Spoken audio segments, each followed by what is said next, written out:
Let me first say that my colleagues thought that I had some great privilege because I went first today.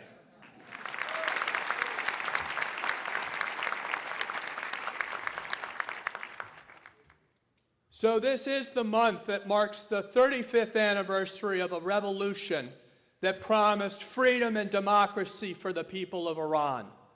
The mullahs hijacked your revolution. But we have the greatest opportunity today.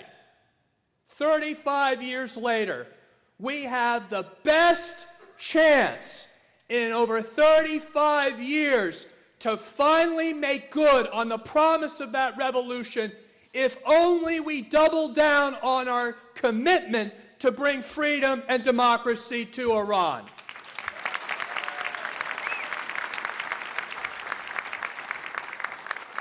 The regime is isolated, it's marginalized, it's imploding from within, and its only friend in the outside world is North Korea.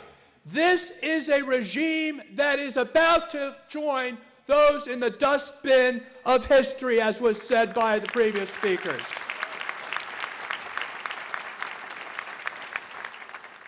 So we're here today at this symposium.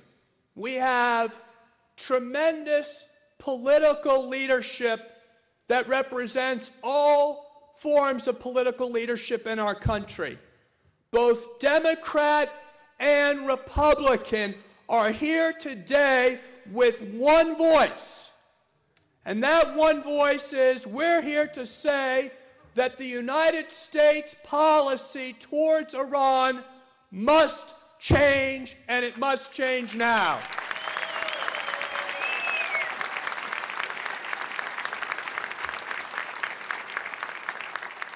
There are three principal reasons for this change: our own national security as a nation, international law, and of course our moral commitments to our fellow human beings in the humanitarian plight of the people of Iran. First, national security.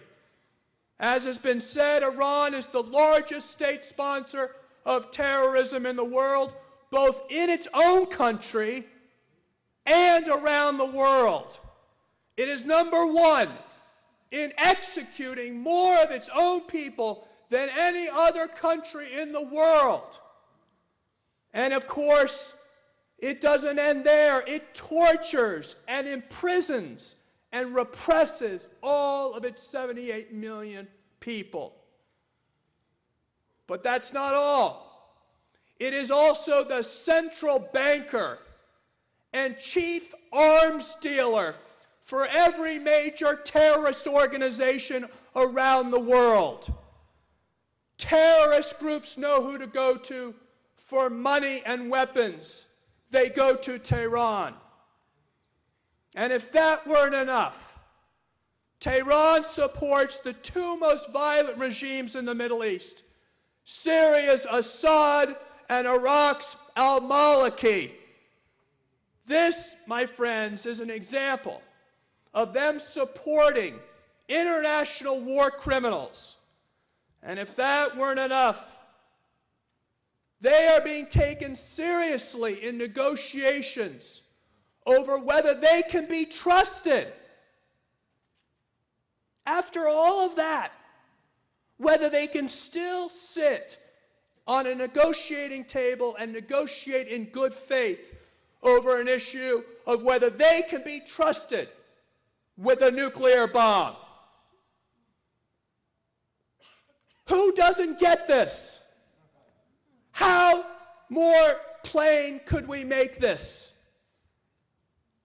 So now I come to the last reason, after national security and international law, that we need to change our policy. And that's based upon moral and humanitarian grounds. And that changing these three issues on behalf of policy are all intertwined. with the story of the MEK, Madam Rajavi, and the courageous sacrifice of the residents of Ashraf and Liberty. For without the Iranian resistance, the world would never have learned about the nuclear secret initiatives going on in Iran. It was the MEK and the Iranian resistance who woke up the world to the mission of the mullahs to develop a nuclear bomb.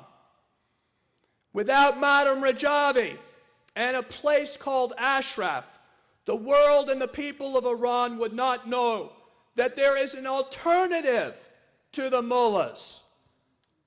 There is an alternative to this brutal regime, this dictatorship. And if you don't know what that future of Iran can look like, just look at those beautiful pictures of what Ashraf looked like to get an idea what the future of Iran could look like under a democratic country that has freedom and liberty for all of its residents. You can see it in the faces of Ashrafis and what they constructed in a desert, building it into a beautiful city of Ashraf. But finally, without all those who are martyrs that are on that wall there, without all those over the years who've laid down their lives for a free Iran, the world would not know of what is going on in Camp Liberty. The 3,000 remaining refugees are still being denied protection. They're being denied their bunkers, their T-walls to protect them in the event of another attack. The world would not know that the United States had broken its promise to defend the Iranian refugees in Ashraf and Liberty, and the international community had violated the Fourth Geneva Convention when they were promised, the people of Ashraf and Liberty, that they would be protected and defended, and yet they were left for slaughter when the Iranian mullahs used their puppet in Nouri al-Maliki to do the bidding of the mullahs and massacre the freedom fighters in Ashraf and Liberty, all while the United States and the international community did nothing. Today would have been my father's birthday. And my father stood on the right side of history. And back in the 1980s, there was a question of which direction we were going to go in. And there was a terrorist organization called the ANC, the African National Congress. And there was a terrorist in the United States' eyes by the name of Nelson Mandela. And it was Ted Kennedy who said,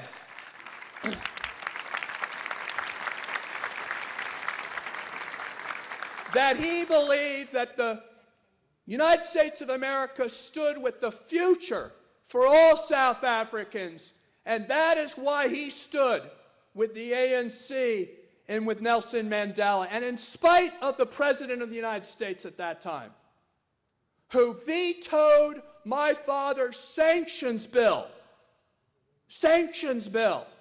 in South Africa, my father led the effort to override that president and speed up the day where we got a free South Africa.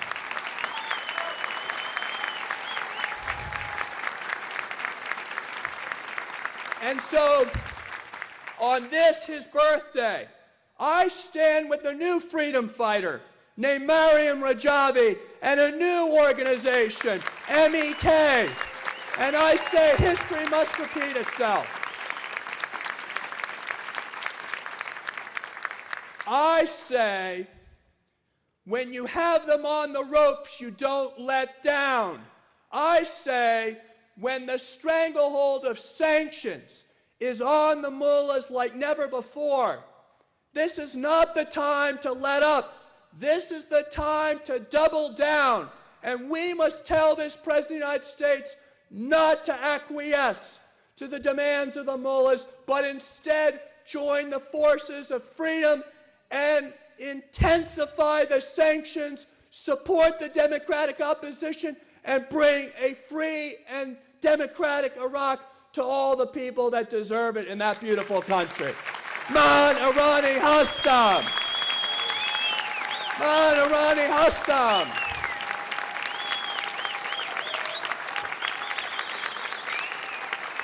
Man Irani Hastam!